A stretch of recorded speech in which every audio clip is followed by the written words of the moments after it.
సరిపోదు.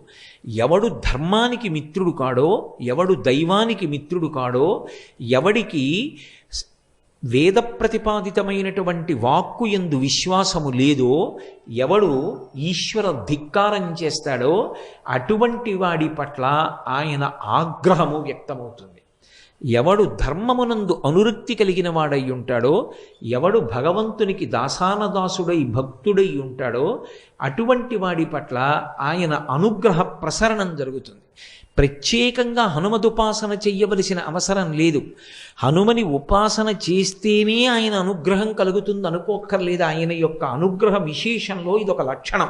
అందుకని బ్రహ్మగారు ఆ మాట అన్నారు. ఎవడు ధర్మమునందు అనురక్తి కలిగినవాడో, ఎవడు భక్తి కలిగినవాడో, ఎవడు ఈశ్వరుని యొక్క పాదములను ఉపాసన చేస్తూ ఉంటాడో అటువంటి వాడికి హనుమ యొక్క కటాక్షము